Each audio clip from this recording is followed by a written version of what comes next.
नाबालिग लड़की की हत्या पर दिल्ली पुलिस का बड़ा बयान। आरोपी की पहचान हुई, जल्द गिरफ्तारी होगी। हत्यारे साहिल की तलाश में पुलिस ने की छापेमारी।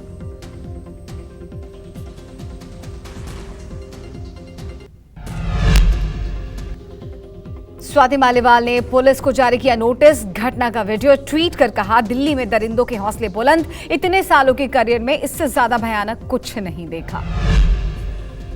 दिल्ली की शाहबाद डेरे मामले में आपका बयान। आतिशी ने कहा, दिल्ली में कानून व्यवस्था संभालने में पुलिस नाकाम, केजरीवाल को रोकने की बजाय लॉ एंड ऑर्डर पर ध्यान दे। कांग्रेस अध्यक्ष खड़गे और राहुल ने दिल्ली और पंजाब कांग्रेस के नेताओं से की मुलाकात। दिल्ली कांग्रेस के नेताओं ने एक सुर में अध्यादेश पर केजरीवाल को समर्थन देने का विरोध किया। दिल्ली कांग्रेस के नेताओं ने अध्यादेश के मुद्दे पर भी बात की। कहा, अध्यादेश के मुद्दे पर कांग्रेस को साथ नहीं देना चाहिए। कांग्रेस की बैठक में मध्य प्रदेश में होने वाले चुनाव को लेकर मंथन। मध्य प्रदेश के कांग्रेस नेताओं से खड़गे ने की मुलाकात, जान सूबे का सियासी हाल। थोड़ी देर में राजस्थान के नेताओं से होगी बात। गहलोत पायलट के बीच चल रहे कोल्ड वॉर को सुलझाने की कोशिश होगी। सीएम गहलोत, पायलट प्रदेश अध्यक्ष गोविंद सिंह डोटासरा, रघु शर्मा भी रहेंगे मौजूद। मध्य प्रदेश चुनाव को लेकर राहुल का बड़ा बयान सामने आया। कहा, एमपी में कर्नाटक रिपीट करेंगे, एमपी में हम 150 सीटें जीतेंगे। हमारा इंटरनल असेसमेंट है कि हमें एमपी में 150 मिलने जा रही है, तो कर्नाटक में जो किया उसको हम रिपीट करने जा रहे हैं। Thank you. सीएम का चेहरा क्या कमलनाथ होंगे मध्य प्रदेश में? भैया 150 सीटें आने वाली है। पीएम ने नॉर्थ ईस्ट की पहली वंदे भारत को दिखाई हरी झंडी। गुवाहाटी से न्यू जलपाईगुड़ी के बीच चलेगी ट्रेन। वीडियो कॉन्फ्रेंसिंग के जरिए 19वीं वंदे भारत को हरी झंडी दिखाकर किया रवाना। पीएम मोदी ने उद्घाटन समारोह में विपक्ष पर साधा निशाना। कहा, 2014 से पहले घोटाले के रिकॉर्ड टूटे, हमने समाज और कल्याण का काम किया। 411 किलोमीटर का सफर 5.5 घंटे में पूरा करेगी वंदे भारत एक्सप्रेस। पीएम ने कहा, आज नॉर्थ ईस्ट के लिए बेहद महत्वपूर्ण दिन। असम और मेघालय के लगभग 425 किलोमीटर ट्रैक पर विद्युतीकरण का काम पूरा हो गया। मोदी सरकार की 9 साल पर केंद्रीय मंत्री हरदीप पुरी ने लखनऊ में प्रेस कॉन्फ्रेंस की। कहा, देश में अंग्रेजों की हुकूमत तो खत्म हो गई, पर जिनको वो राजनीति सौंप गए उन जैसे ही थे। अहमदाबाद में केंद्र सरकार की उपलब्धियों को गिनाते हुए केंद्रीय मंत्री अनुराग ठाकुर ने कहा, पीएम मोदी सरकार ने मात्र 9 साल में गरीबों को 3.5 करोड़ पक्के मकान दिए। 75% रजिस्ट्री महिलाओं के नाम पर। बीजेपी के केंद्रीय मंत्री सभी राज्यों की राजधानियों में मोदी सरकार की उपलब्धियां गिनाएंगे। 30 मई से बीजेपी 1 महीने के लिए जनसंपर्क अभियान चलाएगी। मोदी सरकार के 9 साल को मल्लिकार्जुन खड़गे ने नाकामी के 9 साल बताए। खड़गे ने ट्वीट करके कहा, 9 सालों में जानलेवा महंगाई, भाजपा ने लूटी जनता की कमाई, हर जरूरी चीज पर जीएसटी की मार, बिगड़ा बजट, जीना दुश्वार। मल्लिकार्जुन खड़गे ने ट्वीट करके कहा, महंगाई तो दिखती नहीं, या ये महंगी चीज हम खाते ही नहीं। अच्छे दिनों से अमृतकाल की यात्रा महंगाई से जनलूट की बढ़ती गई मात्रा। अखिलेश यादव ने जातीय जनगणना को लेकर बीजेपी पर किया वार। कहा, बीजेपी जातीय जनगणना नहीं कराना चाहती है, बीजेपी संवैधानिक अधिकार छीन रही है। अखिलेश यादव ने कहा, पिछड़ों का हक छीना जा रहा है, जनता से नौकरी अधिकार छीने जा रहे हैं। ये बात साफ हो कि पिछड़े और दलितों का हक कौन छीन रहा है। बाबा साहब भीमराव अम्बेडकर जी ने जो अधिकार दिए हैं, उन अधिकारों को छीनने का काम अगर कोई कर रहा है तो वो भारतीय जनता पार्टी है। जंतर मंतर पर पहलवानों के प्रदर्शन को मायावती ने किया समर्थन। बीजेपी पर निशाना साधते हुए कहा, बेटियों को न्याय दिलाने के लिए केंद्र सरकार आगे आकर मदद करनी चाहिए। बीजेपी पर हमला बोलते हुए मायावती ने कहा, देश का नाम रोशन करने वाले आज शोषण के गंभीर आरोपों के विरुद्ध आंदोलन करने को मजबूर हैं। जंतर मंतर दिल्ली पुलिस ने पूरी तरह से खाली करवाया। जंतर मंतर पर धारा 144 लागू की गई। पहलवानों की कुर्सी और टेंट भी हटाए गए। जंतर मंतर पर पहलवानों के प्रदर्शन पर दिल्ली पुलिस का बड़ा एक्शन मार्च निकाले रहे। पहलवानों पर एफआईआर दर्ज। उपद्रव और सरकारी काम में बाधा डालने के आरोप में एफआईआर। बजरंग पुनिया, साक्षी मलिक और विनेश फोगाट के खिलाफ एफआईआर दर्ज। साक्षी मलिक ने कहा, अभी हम जंतर मंतर नहीं जाएंगे, हमने कभी नहीं सोचा था हमारे साथ ऐसा होगा। मैंने तो आज तक अपनी हिस्ट्री में ऐसे देखा नहीं कि इतने बड़े मेडलिस्ट, और मेडलिस्ट भी छोड़ो, बेटियाँ, नॉर्मल भी बेटियाँ होती, हम भी नहीं होते, फिर भी ये व्यवहार करना बिल्कुल भी नहीं बनता उनका। दिल्ली के मयूर विहार थाने से हिरासत से रिहा किए गए बजरंग पुनिया ने कहा, इंसाफ नहीं मिलने तक घर नहीं जाएंगे। एफआईआर के लिए दिल्ली पुलिस को मेडल मिले। घर जाने का तो कोई मतलब ही नहीं है भाई, जब तक न्याय नहीं मिल जाता। उसने पे एफआईआर करने में 7 दिन लगा दिए, खिलाड़ियों के 7 घंटे भी नहीं लगाए।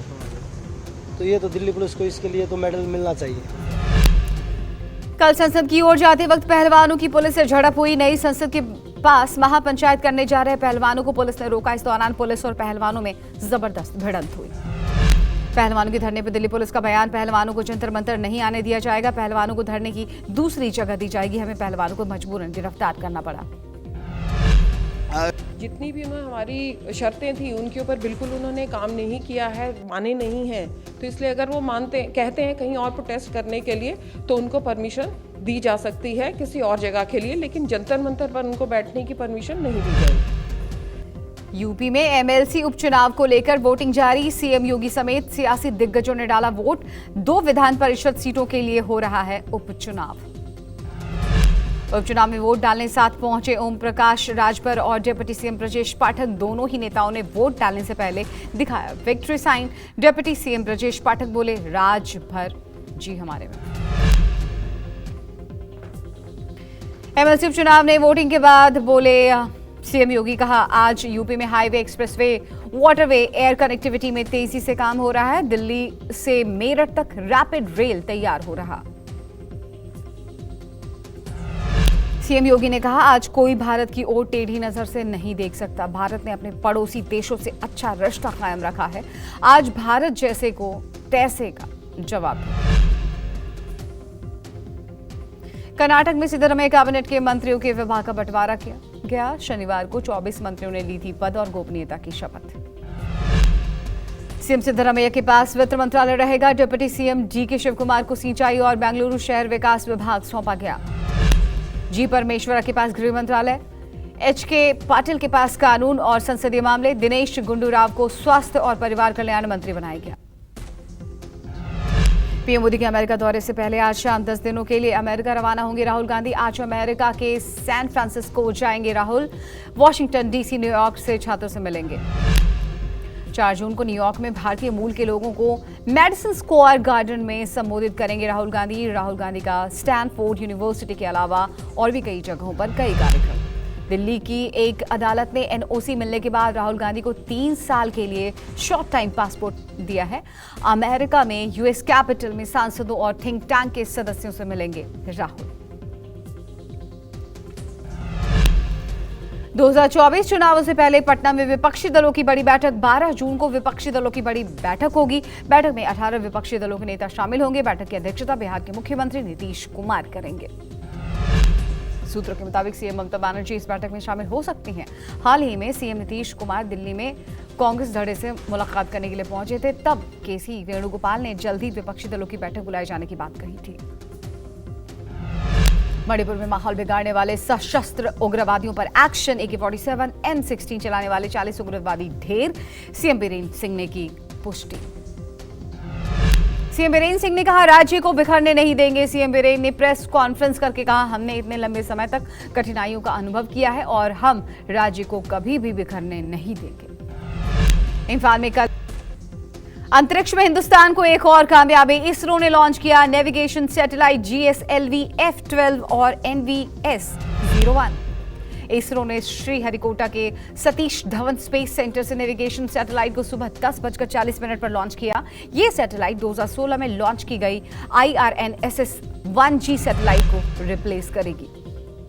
पायलट की सूझबूझ से टला बड़ा हादसा। भिंड में वायुसेना के अपाचे चॉपर की प्रिकॉशनरी लैंडिंग की गई। इंडियन एयरफोर्स के अटैक हेलीकॉप्टर अपाचे में मामूली तकनीकी खराबी आ गई थी, जिसके बाद पायलट ने अपाचे को एक खेत में सुरक्षित उतारा। वायुसेना के हेलीकॉप्टर को देखने के लिए भारी भीड़ इकट्ठा हो गई। पुलिस प्रशासन आनन फानन पर मौके पर पहुंचा और एयरफोर्स के विमान को सुरक्षा घेरे में लिया। 2000 की नोट बदलने के लिए पहचान पत्र दिखाने की मांग वाली याचिका दिल्ली हाई कोर्ट ने की खारिज। आरबीआई ने याचिका का विरोध करते हुए कहा कि याचिका को जुर्माने के साथ खारिज किया जाए। बीजेपी नेता अश्विनी उपाध्याय ने दायर की थी याचिका। 23 मई को हाई कोर्ट ने याचिका पर फैसला सुरक्षित रख लिया था। बंगाल के पंबाजी में आमिर शेख नामक एक टीएमसी कर्मी की मौत हो गई। झड़प के बाद इलाके में तनाव है। मौके पर भारी पुलिस बल की तैनाती। जोधपुर में पानी की मांग कर रही महिलाओं पर पुलिस ने भांजी लाठियां। 15 साल से पानी नहीं होने पर महिलाएं प्रदर्शन कर रही थी। पानी की मांग को लेकर जयपुर जोधपुर हाईवे पर 200 से ज्यादा महिलाओं ने जाम लगाया। ढोल बजाकर प्रशासन को जागरूक करने की कोशिश की। पुलिस ने इस दौरान हल्का बल प्रयोग करके महिलाओं को खदेड़ा और जाम खुलवाया। पुलिस ने कुछ स्थानीय लोगों को हिरासत में भी लिया। कनाडा के टॉप 10 गैंगस्टर्स में शामिल अमरप्रीत समरा उर्फ चक्की की गोली मारकर हत्या कर दी गई। अमरप्रीत वैंकूवर में शादी समारोह में हिस्सा लेने के लिए आया था। डिनर और डांस के बाद जैसे ही अमरप्रीत समारोह स्थल से बाहर निकला तो ब्रदर्स कीपर्स ग्रुप के गुर्गों ने ताबड़तोड़ गोलियां बरसाईं।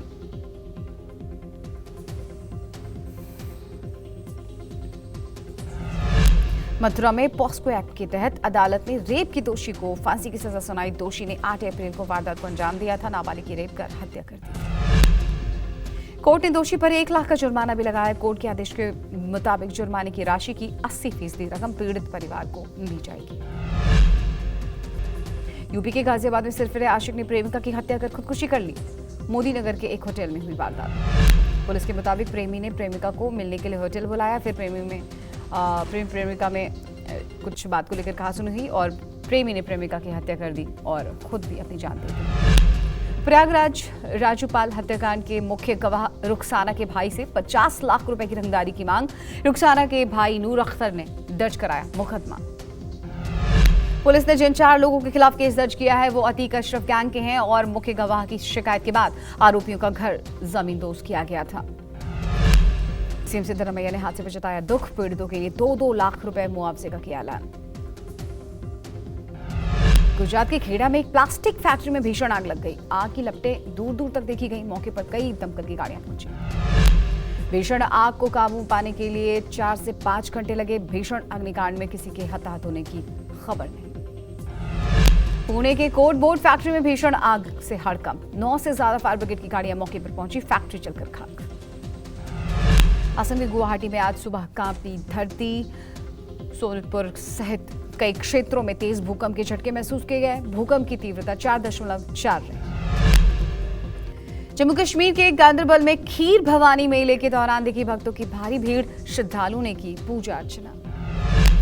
कश्मीरी पंडितों ने हर्षोल्लास के साथ मनाया वार्षिक खीर भवानी मेला। पीडीपी चीफ महबूबा मुफ्ती भी हुई शामिल।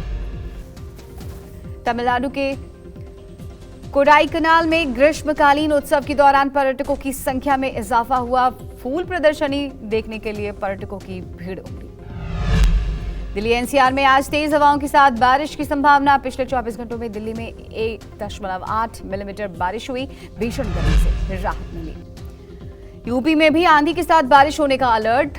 मौसम विभाग ने 2 जून तक गरज चमक के साथ बारिश होने की संभावना जताई।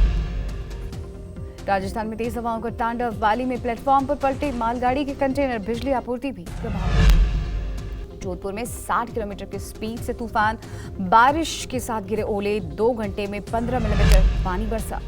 डूंगरपुर में तूफान बारिश का सितम। 1 की मौत, कई जख्मी। अजमेर में रोपवे में फंसे रहे पर्यटक। 3 दिन के लिए ऑरेंज अलर्ट जारी। मंगल ग्रह पर बड़ी नदी होने के मिले निशान। नासा और चीन के रोवर को मिले पानी के संकेत।